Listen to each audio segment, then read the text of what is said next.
nous avons commencé par lui rappeler qu'en avril 2021, nous lui avions envoyé une lettre pour lui demander comme maire et chef d'État de terminer, de mettre fin à ces problèmes qui menaçaient les Burundais réfugiés en Tanzanie.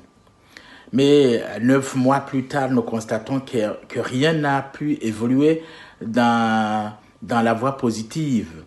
Parce que déjà le 5 janvier 2022, nous avons eu des rapports où des basungu-sungu et des policiers ensemble ont détruit les champs méchamment, les champs de plantation appartenant aux Burundais.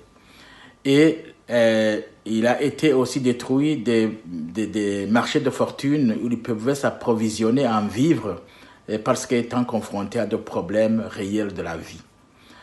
Et au lieu que la Tanzanie les aide, justement, il essaie de lui retirer le bois sur la marmite pour que justement il ne puisse pas manger demain et se voir forcé à rentrer dans le pays. Ce n'est pas pour la première fois qu'ils ont forcé des Burundais à rentrer dans leur propre pays, arguant qu'il y a la paix. Mais ici, il faut quand même rappeler que ce n'est pas la Tanzanie ou le pays hôte qui apprécie qu'il y a la paix, que par conséquent, les réfugiés doivent retourner chez eux. Ce sont les réfugiés eux-mêmes qui doivent avoir le dernier mot en la matière. Ça, c'était la première chose. La deuxième chose, c'est que il a été constaté que il y a des Burundais qui sont arrêtés, emprisonnés, portés disparus. Certes, il peut y avoir l'un ou l'autre criminel, ça c'est normal. Dans une communauté, tout le monde n'est pas bon.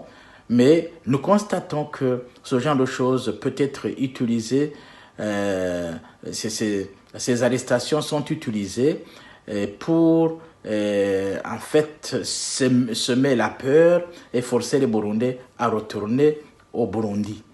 Et cela, pour nous, nous sommes très inquiétés de voir ce comportement d'un État envers des réfugiés.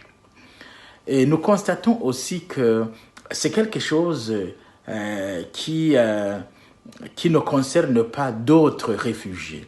Donc, ce qui fait que ce sont des Burundais qui sont traqués sciemment. Certainement qu'il y a la cause, que la cause, c'est le gouvernement du Burundi qui pousse le gouvernement tanzanien à les traquer. Parce que les réfugiés congolais, les réfugiés d'autres pays ne sont pas inquiétés. Et pourquoi ce sont les Burundais qui doivent sortir de ce cadre légal de traitement digne des réfugiés. Et là, nous nous posons des questions et il faut que nous ayons des solutions à ce niveau-là. Et nous avons rappelé au président tanzanien que la Tanzanie a signé des conventions. Je crois que c'était au mois de janvier 1964 et au mois de janvier 1975 où la Tanzanie s'engageait justement dans la voie tracée par l'Union africaine pour traiter les réfugiés dans cette communauté d'Afrique. Mais voilà que ce que fait la Tanzanie envers les Burundais, c'est contraire à ce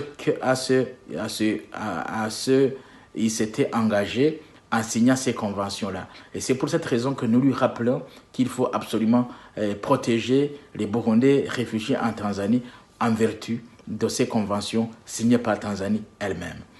Alors, au cas où la Tanzanie serait fatiguée de garder nos Burundais, mais qui s'entendent avec le HCR pour les délocaliser et les mettre ailleurs où ils puissent être traités dignement. On ne peut pas accepter qu'un pays se soustrait des autres, se soustrait des lois et des conventions pour traiter des êtres humains comme des animaux. C'est inacceptable.